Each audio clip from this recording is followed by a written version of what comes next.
할렐루야. 오늘은 9월 12일 목요일입니다. 오늘도 정시매일 예배를 통해 경건의 일상을 살아가고자 하는 우리 큰믿음 유신교회 모든 성도님들을 사랑하고 축복합니다.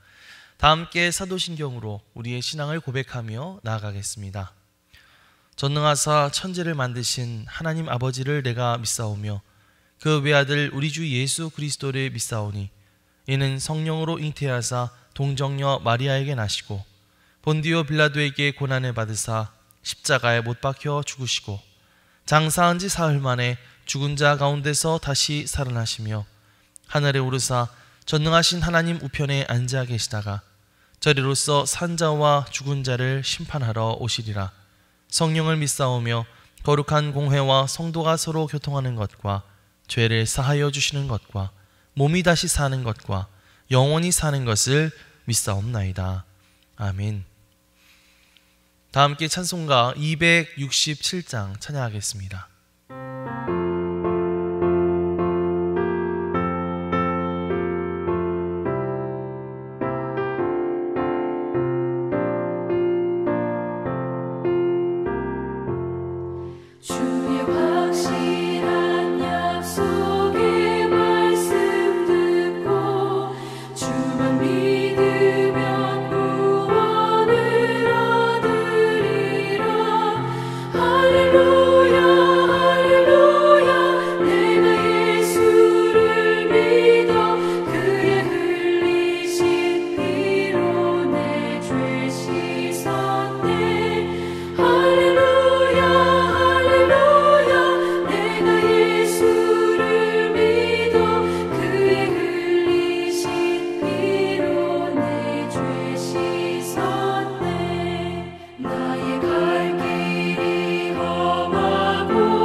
오늘 하나님께서 우리에게 주시는 말씀은 느헤미야 7장 5절로 7절까지의 말씀입니다. 내 하나님이 내 마음을 감동하사 귀족들과 민장들과 백성을 모아 그 계보대로 등록하게 하심으로 내가 처음으로 돌아온 자의 계보를 얻었는데 거기에 기록된 것을 보면 옛적에 바벨론 왕 느부갓네살에게 사로잡혀 갔던 자들 중에서 노임을 받고 예루살렘과 유다에 돌아와 각기 자기들의 성읍에 이른 자들 곧 스룹바벨과 예수아와 느헤미야와 아사랴와 라하미야와 니하마니와 모르드게와 빌산과 미스베렛과 비그웨와 느흠과 바하나와 함께 나온 이스라엘 백성의 명수가 이러하니라. 이는 하나님의 말씀입니다. 아멘. 할렐루야. 오늘도 말씀을 듣는 여러분의 심령마다 주님의 성령의 조명하심이 함께하여 주시기를 주님의 이름으로 간절히 축원합니다. 드디어 52일 만에 예루살렘 성벽 재건이 모두 마무리가 되었습니다. 2달도 되지 않는 참 어쩌면 짧은 기간이었지만 그 성벽을 완성하는 여정은 결코 순탄치 않았습니다. 적들의 끊임없는 방해 공작이 있었지만 느헤미야는 하나님이 주시는 지혜와 힘을 의지하여 그 모든 방해들을 이겨내고 마침내 성벽을 재건하고 튼튼한 성문도 만들어 달게 되었죠. 하지만 여전히 느헤미야에게는 해결해야 할 문제가 있었는데요. 정작 그 성 안에 거주할 수 있는 주민들이 그리 넉넉하지 않았다고 하는 사실입니다.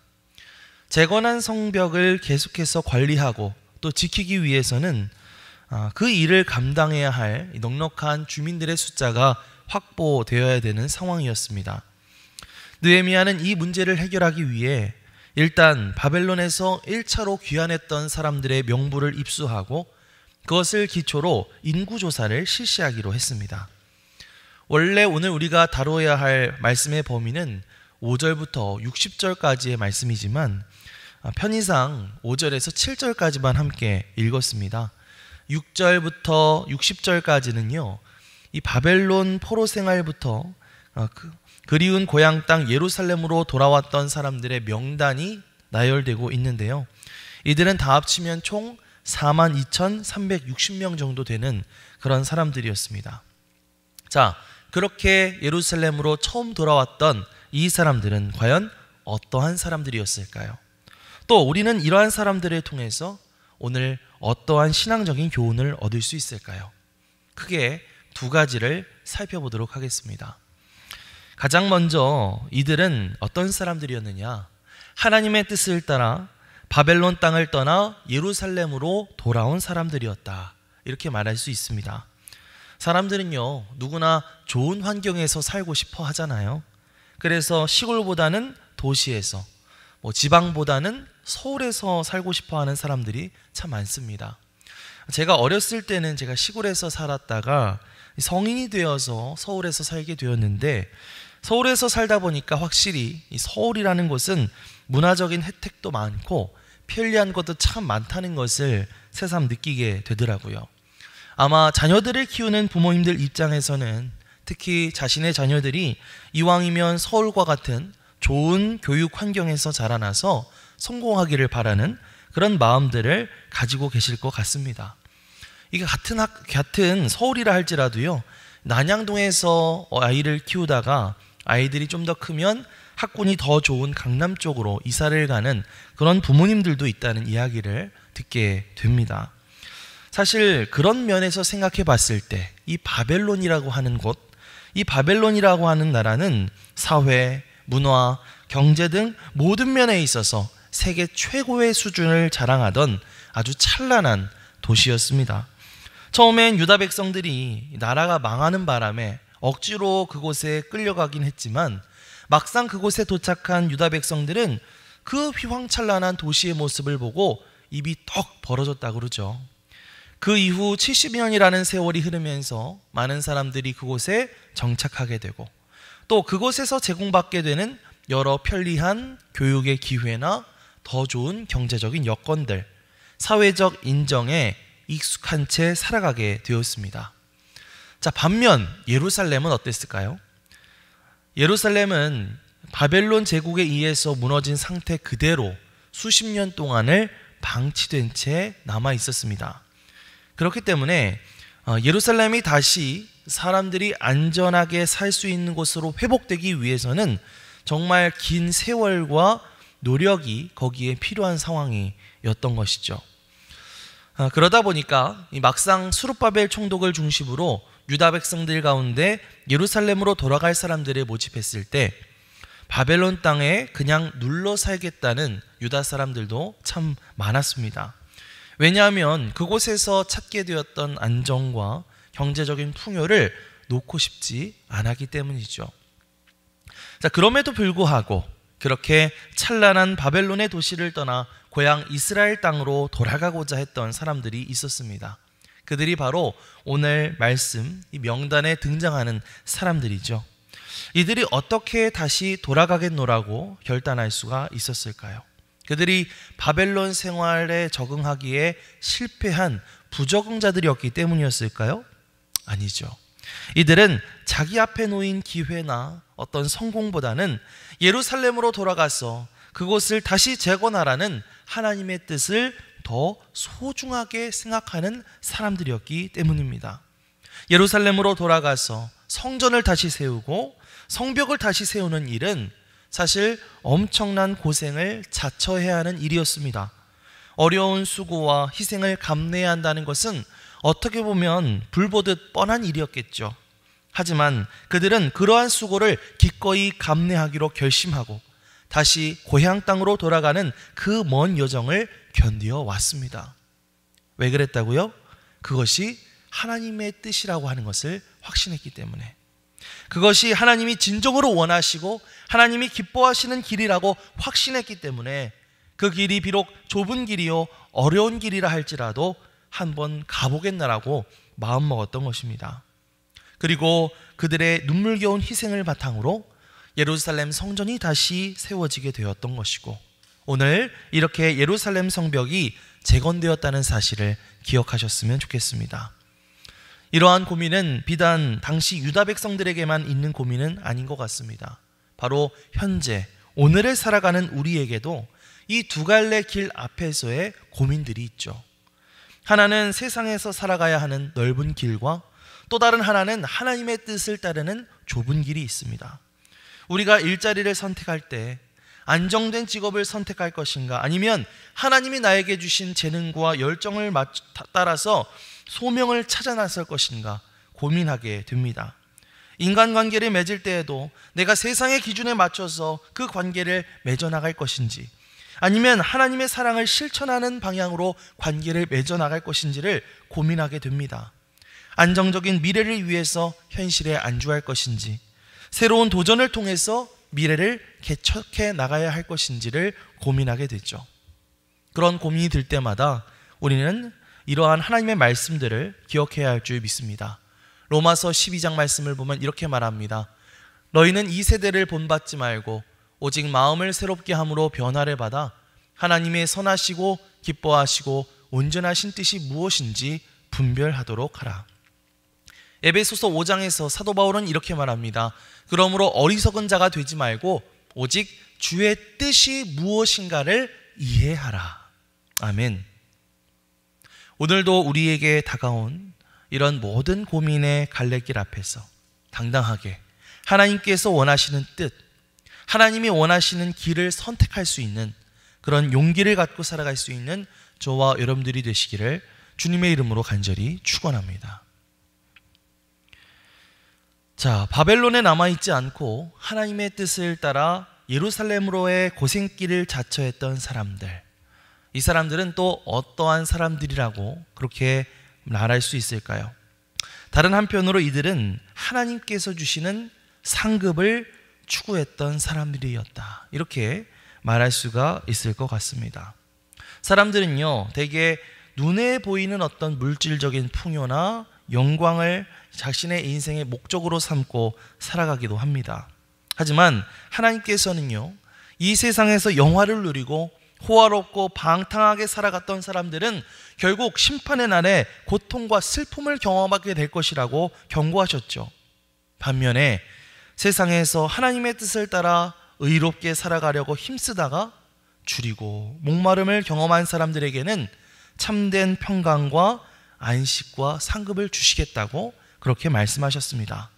마태복음 5장 말씀을 보면 의에 줄이고 목마른 자는 복이 있나니 그들이 배부를 것이며 의를 위하여 박해를 받은 자는 복이 있나니 천국이 그들의 것임이라. 이렇게 말씀하고 있죠. 예루살렘으로 돌아온 사람들은 어떻게 보면 참 대단한 사람들이라기보다는 그저 평범한 유다 백성들 가운데 한 사람들이었을 것입니다. 하지만 하나님께서는 바벨론의 화려함과 성공 대신에 이렇게 하나님의 뜻을 선택하고 좁은 길을 걷기로 결단한 이 백성들을 기억하셨습니다. 하나님은 이들의 이름이 성경에 기록되게 하셨고 지난 수천 년 동안 이 성경을 읽는 모든 사람들의 귀감이 되게 하셨습니다. 예루살렘으로 돌아온 사람들 가운데는 이방 출신의 사람들도 제법 있었습니다. 솔로몬 시대에 이스라엘로 끌려와서 종살이를 하게 되었던 그 사람들의 후손이죠. 그런데 이들도요, 바벨론에 계속해서 머문 것이 아니라 약속을 따라 유다 백성들과 함께 예루살렘으로 돌아와서 그 모든 고생을 함께 하였다는 사실입니다. 지금 이 고난의 시기를 통과하고 있을지라도 때가 되면 하나님께서 반드시 그 모든 것을 보상해 주실 것이다 라고 하는 믿음이 그들 가운데 있었기 때문이죠. 솔직히 하나님을 믿으면서 살아가게 될 때 그 믿음 때문에 고난을 당하는 일은 어쩌면 참 피할 수 없는 필연적인 일일지도 모르겠습니다. 예수 그리스도를 믿는 그 기독교적인 가치관을 가지고 살아가다 보면 세상 사람들이 가지고 있는 가치관과 충돌이 일어나게 되는 경우들이 많이 있기 때문입니다. 내가 주일날 주일 성수를 하기 위해서 예배를 지키기 위해서 세상에서의 모임이라든지 행사에 부득불 빠져야 하는 일들이 있고요. 또 직장 내 비리나 부정행위를 보고 그것을 감추지 않고 용기 있게 말하는 것, 정당하지 못한 청탁이나 접대를 거부하는 일, 나를 핍박하는 사람에게 똑같이 복수해 주는 것이 아니라 사랑으로 그 사람을 용서해 주는 일 등등 그리스도인으로서 살아간다는 건 어떻게 보면 참 피곤하고 힘든 그런 싸움을 싸워 나가야 하는 일인지도 모르겠습니다. 하지만 여러분, 그 시기들을 잘 견디고 이겨내는 사람들에게는 하나님께서 때가 되었을 때 반드시 그 모든 힘든 마음, 억울한 마음들을 어루만져 주시고 풀어주시고 보상해 주실 줄 믿습니다. 요한계시록 말씀을 보면 이런 말씀이 있습니다. 귀 있는 자는 성령이 교회들에게 하시는 말씀을 들을지어다. 이기는 그에게는 내가 하나님의 낙원에 있는 생명나무의 열매를 주어 먹게 하리라. 아멘. 오늘도 하나님께서 우리에게 주실 그 상급을 바라보면서 믿음으로 우리에게 다가오는 모든 어려움들을 견디고 승리할 수 있는 저와 여러분들이 되시기를 주님의 이름으로 간절히 축원합니다. 이제 말씀을 정리하겠습니다.